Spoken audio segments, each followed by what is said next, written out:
Right, ఇక మహానాడు గురించి మరిన్ని వివరాలు తెలియజేసేందుకు మా ప్రతినిధి నరేష్ లైవ్ లో సిద్ధంగా ఉన్నారు. నరేష్, చెప్పండి, మహానాడుకు సంబంధించి ఈ రోజు ఎక్కువ మంది హాజరవుతున్నట్లుగా కూడా తెలుస్తోంది. ఈ నేపథ్యంలో అంటే భవిష్యత్తు కార్యాచరణ లక్ష్యాలను కూడా వివరించే అవకాశం ఉన్నట్లుగా తెలుస్తోంది. సో ఈ నేపథ్యంలో అందరూ కోరుకుంటున్నారు, అంటే లోకేష్ ని వర్కింగ్ ప్రెసిడెంట్ గా చేయాలని కూడా కార్యకర్తలందరూ చాలా గట్టిగా కోరుకుంటున్న నేపథ్యంలో దీనికి సంబంధించిన ఇన్ఫర్మేషన్ ఏమైనా ఈ రోజు ఇచ్చే అవకాశం ఉందంటారా? దుర్గా, మీరు చెప్పిన విధంగానే ఇప్పటికే కడపకు సంబంధించినటువంటి మహానాడు గడ్డపై ఇప్పటికే పసుపు పండుగ కొనసాగుతుంది. ఈరోజు మూడో రోజు చివరి బహిరంగ సభకు దాదాపు కూడా లక్షలాది సంఖ్యలు ఇక్కడ తరలి వస్తున్న పరిస్థితి కనబడతా ఉంది. ఏదైతే మనం మహానాడు బహిరంగ సభ ప్రాంగణం ముందు ఉన్నటువంటి రోడ్డు వద్ద ఉన్నాం, ఇప్పటికే నలుమూల నుంచి వచ్చినటువంటి రాష్ట్ర మహానాడుకు సంబంధించినటువంటి ఈ యొక్క బహిరంగ సభలో దాదాపు కూడా లక్షలాది సంఖ్యలో పాల్గొంటున్నారు. ఒకసారి మనం విజువల్స్లోకి వెళ్దాం.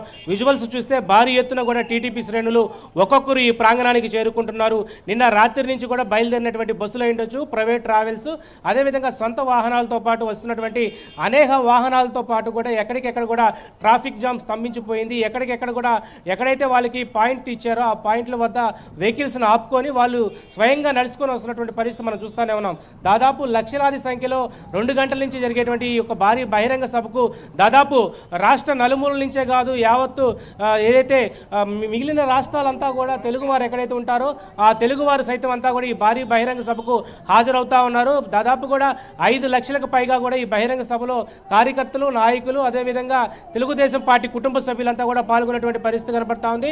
అయితే ఇక్కడ ప్రధానంగా కూడా ఈరోజు భారీ బహిరంగ సభలో దాదాపు కూడా పార్టీ క్రియాశీలకమైనటువంటి ప్రణాళికలను కూడా భవిష్యత్తు కార్యాచరణ పార్టీ నేతలకు, పార్టీ కార్యకర్తలకు, గ్రామ స్థాయిలో ఉండేటువంటి పార్టీ కేడర్కు భవిష్యత్తు కార్యాచరణపై దాదాపు కూడా జాతీయ అధ్యక్షులు నారా చంద్రబాబు నాయుడు గారు మాట్లాడేటువంటి అవకాశం కనబడతా ఉంది.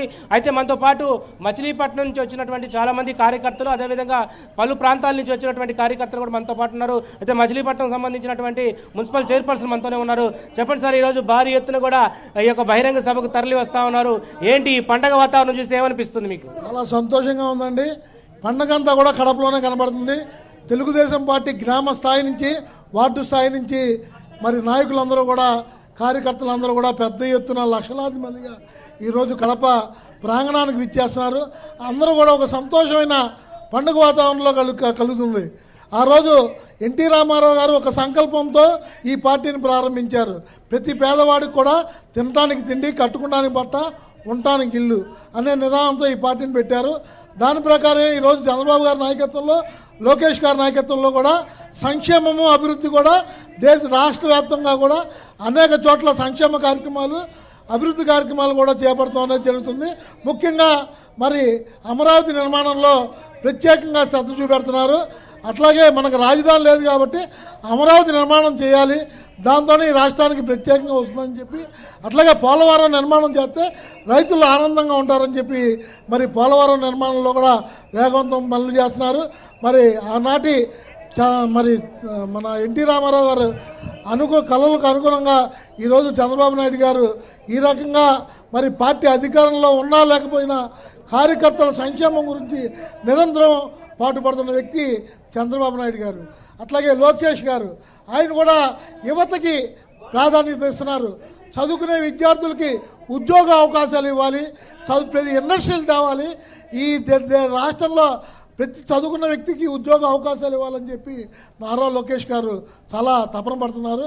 అట్లాగా ఆయన కూడా మరి ఇవాళ కార్యకర్తల సంక్షేమం గురించి వాళ్ళు అనేక వైద్య రంగానికి కానీ, విద్యారంగానికి కానీ అనేక కార్యక్రమాలు చేసి అందరి హృదయాల్లో కూడా లోకేష్ గారు. చెప్పండి, ఈరోజు ప్రధానంగా ఏ ప్రాంతం నుంచి వచ్చారు? ఈరోజు ఈ యొక్క భారీ బహిరంగ సభ మీ యువత ఎక్కువ మంది కనపడతా ఉన్నారు. ఏంటి ఈరోజు ముఖ్య ఉద్దేశం? సార్, మాది సత్యసాయి జిల్లా మడక్సిర నియోజకవర్గం. దాదాపు మారుమూల నియోజకవర్గం నుంచి ఈరోజు భారీగా మన ఎమ్మెల్యే గారు ఎంఎస్ రాజు వారి ఆధ్వర్యంలో భారీగా రావడం జరిగింది. ఎందుకంటే ఈ మహానాడు అనేది తెలుగుదేశం పార్టీ కార్యకర్తలకు కానీ, నాయకులకు కానీ ఒక రాష్ట్ర పండుగ మేము భావించి ఈ పండుగలో మేము కూడా పాలు పంచుకుంటున్నాం. అదేవిధంగా మరొక్కసారి తెలుగుదేశం పార్టీ జాతీయ అధ్యక్షులుగా నారా చంద్రబాబు గారు నిన్న ప్రమాణం చేయడం చాలా ఆనందంగా, సంతోషంగా ఉంది. అదేవిధంగా మనం భవిష్యత్తులో యువతకు కూడా ఈ బహిరంగ సభల్లో పలు సూచనలు, సలహాలు ఇస్తారని మనం భావిస్తున్నాం. అదేవిధంగా మనకు ఈ మహానాడు అనేది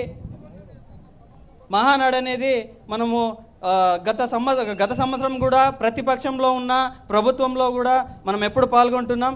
అదేవిధంగా మనం మడక్సిర నియోజకవర్గంలో కూడా మన ఎమ్మెల్యే ఎంఎస్ రాజు గారి వల్ల అంచెలంచెలుగా అభివృద్ధి పనులు కూడా జరుగుతున్నాయి. అదేవిధంగా యువతకు మరొక గట్టి భరోసా ఇస్తూ మన మహానాడులో తగిన సూచనలు సలహాలు ఇస్తారని భావిస్తున్నాం సార్. మీరు చెప్పండి, ఏంటి ఈరోజు ప్రధానంగా కడప గడ్డపై ఈరోజు మహానాడు జరుగుతుంది, ఏమంటారు? మహానాడు పండగ ఎన్టీఆర్ జయంతి పురస్కరించుకొని మేము చేసే పెద్ద పండగ మహానాడు మహా పండగ. ఈ పండగకి కాపు సంఘం నుంచి, నా పేరు గంటా సురేష్, మచిలీపట్నం కాపు సంఘం నుంచి అనేక మంది తరలి వచ్చాము. కాపులకు పెద్దపీట వేస్తున్న చంద్రబాబు నాయుడు గారికి మేము హృదయపూర్వక ధన్యవాదాలు తెలియజేస్తున్నాం. అలాగే లోకేష్ గారు కానీ కొల్లి రవీంద్ర గారు కానీ మాకు ఎంతో అండదండలుగా ఉండి మా సంఘానికి, మా కాపు సంఘానికి అండగా ఉంటున్నారు. కాబట్టి దీన్ని మేము పండగ భావించుకుంటున్నాం. మొత్తానికైతే కడప గడ్డపై పసుపు పండగ కొనసాగుతూనే ఉంది. భారీ ఎత్తున మహిళలందరూ కూడా ఈ ప్రాంగణానికి చేరుకుంటున్నారు. మహిళలు సైతం కూడా కడపలో జరిగేటువంటి 3వ రోజు బహిరంగ సభలో ఈరోజు అట్రాక్టివ్గా కనపడతా ఉన్నారు. ఈ సభా ప్రాంగణానికి మహిళలు సైతం ఈరోజు తెలుగు మహిళలందరూ కూడా, కార్యకర్తలందరూ కూడా సభా ప్రాంగణానికి చేరుకుంటున్నారు. ఏంటి మేడం, ఎలా ఉంది ఈరోజు? చాలా హ్యాపీగా ఆనందంగా ఉంది. మాకు పండగ వాతావరణం కనిపిస్తూ ఉంది. పండగ వాతావరణం కనిపిస్తుంది.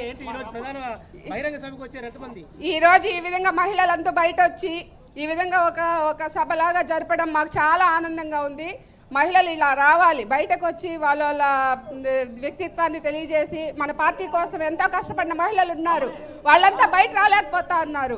ఈరోజు బయట వచ్చి వాళ్ళ అభిప్రాయాలు తెలియజేసి మహానాడులో జరిగే మంచి విశేషాలు తెలుసుకొని ఇంకా పార్టీని అభివృద్ధి చేసి ముందుకు తీసుకెళ్లాలని కోరుకుంటున్నాను.